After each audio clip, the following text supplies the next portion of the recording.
Namaskaram, Sadhguru. Sadhguru, one of the five elements, Panchabhuta, is Akasha, space. And in one of your YouTube videos, I've heard you, you say ether, you mention ether about space in Akasha. So once you, in your talk now, in time travel, you talk about space. So this ether and space in Akasha, I'm a bit confused. Can you please elaborate on the ether part? I'm glad you're confused.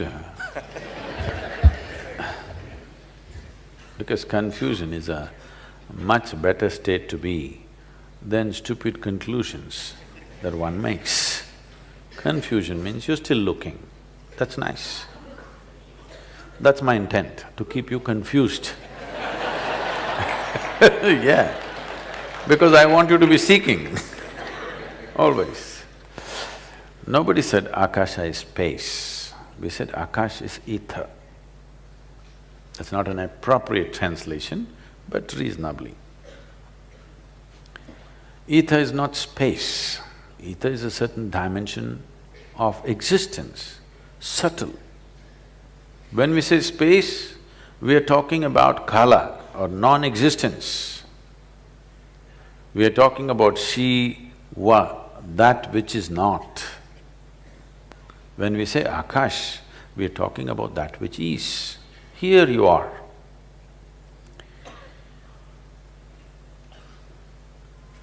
Here you are as a human being.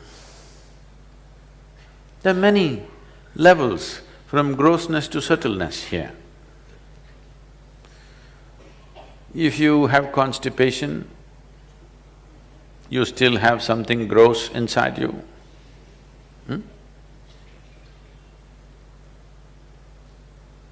Above that, there is a little more refined aspects of body. Above that, there is a lung full of air. Above that, there's a brain and thought and emotion and so many things. And there is life going in and out. And there is Akasha involved. There is water, there is physical material, there is air, there is temperature, there's fire, and there is Akash which makes this. Don't try to understand that, just get this right, because this is a mini cosmos. So if you perceive this right, you know that because today there is no question about this anymore. We've always been saying this in the yogic dimension, but today modern physics has come up with what is called as the constructional theory, which is talking about how the design factor in the universe, whether it's atomic or cosmic, is fundamentally same design. You as a human being with this kind of form, a grasshopper, an earthworm, a bird, a crawly creature somewhere, all of you have same fundamental design. From atomic to cosmic, the fundamental design is same. The complexity and sophistication of how this design evolves into multiple forms is different. Your design is far more complicated and sophisticated compared to that of an amoeba, but the fundamental design is still same. Only the complexity is increasing. So you don't go about trying to observe the cosmos because you don't have a gallery view of the cosmos. You cannot. There's no place where you can sit and observe cosmos. And in fact, you cannot observe anything except what happens within you. Even if you take a telescope and look at the star is happening only the way it projects in your mind, isn't it? Yes? You don't see any star. This is the reason why you see stars which don't actually exist. Many stars that you see don't exist, but they're projected in your mind in a certain way and that's how you know it.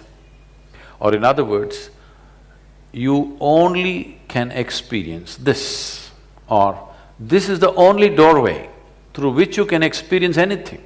Whether you want to experience the food that you eat, or the air that you breathe, or the people around you, or the world around you, or the cosmos, you can only experience it the way this is. If this is very clear, you will see it the way it is. If it has taken many forms and shapes, you will see it in so many different ways. These days, I think largely the mirrors have gotten flat, you know. Even now, I think if you buy some cheap mirror, you will look like this. But if you get certain types of concave mirrors, you can definitely reduce your weight in a day. You just go stand, you look like a dash-on.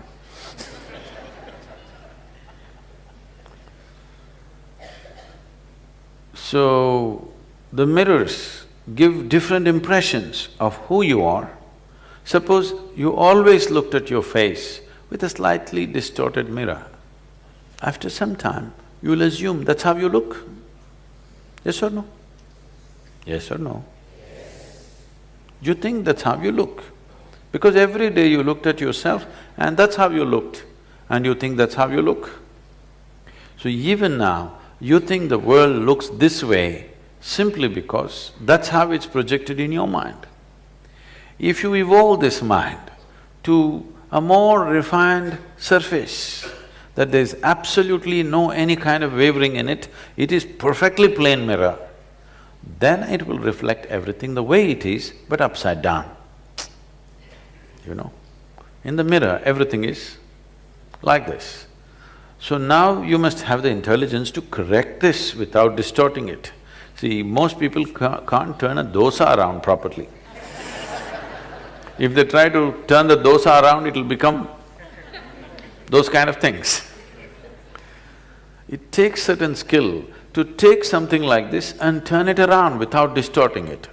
So this is the problem with the mind. One thing is, already it is wavy or choppy, whichever way you kept your mind, but it is definitely wavy. You're seeing the world in the wavy mirror and it's looking certain way. And most people have never attempted to turn it around because they think that's how it is. When you want to turn it around, it takes a certain amount of skill to be able to turn it around without distorting it. So you have two problems. One is to first flatten the mirror so that it is undistorted, and now a much bigger task of wanting to flip it around without any distortion. So that is… we have not approached that in your life yet. First to make the mirror absolutely without distortions. We still working on that one. Is this air very much a part of you as a life? Those who do not say anything, we're going to throttle you. Your life is spread all over here, isn't it? This is physical. Even in this physical, there are many levels of crudeness and subtlety, isn't it? There are very gross elements in the body, there are subtler elements in this body, there is thought, there is emotion, there is air that you breathe. Or in other words, life is always from a hardcore crudeness to many subtleties. Depends how much you spread, that is how much subtlety you have in your life. How wide your wings spread, that much of subtlety is possible. So now what we're referring to as Akasha is a subtle dimension of life. If you suck out the Akasha, you cannot exist here. If we suck out the air from this hall, you cannot exist here. Though you cannot see it, still it is more vital than your hair, I'm sorry. Because there is more money spent on hair care on the planet, definitely a lot more than the brain care. You see where our values are. If you pull out all your hair, you can still live. If I cut your ears, you can still live. If I cut your nose, you can still live. If I just suck out this air that you cannot even see, most of the time you're not even conscious whether it exists or not. If I suck out the air, you cannot live for a moment, isn't it? If we suck out the Akasha, you cannot live for a moment. There is a there's a temple in Karnataka, in southern India. which is called the Annapurneshwari temple. Anybody from Karnataka? You been to Annapurneshwari? So, at the rear part of the temple where most people may not go, because I am always poking into nooks and corners, others are all happy looking at the goddess. There is an inscription in Hale Kannada, that means the old type of Kannada, which is over 3,000 years old. There's an inscription talking about how to design an airplane in a temple. And they're saying, you can do like this, but if you fly these machines, it will disturb the ether in the planet. If it disturbs the Akasha, when they say Akasha, don't think space. When they're saying if you disturb the Akasha, then human beings will not know peace in their life. Once Akasha is disturbed, then psychological disturbances will become enormous. I think you're a living proof. I think there was an old movie by Manoj Kumar which said, sure, airplanes and the disturbance that it's causing, and he's glad his ears went away one day. Something like that, yes? So, if we suck out the Akasha, this physical body will not exist for a moment. So when we say Akasha, we are still talking about 5 elements. As you yourself in the question you mentioned, among the 5 elements, Akash is one. So when we say elements, we are not talking about empty space. We are talking about one more substance. Like earth, like water, like air, like fire, we are talking about one more aspect of 5 elements. So do not mistake Akash for empty space.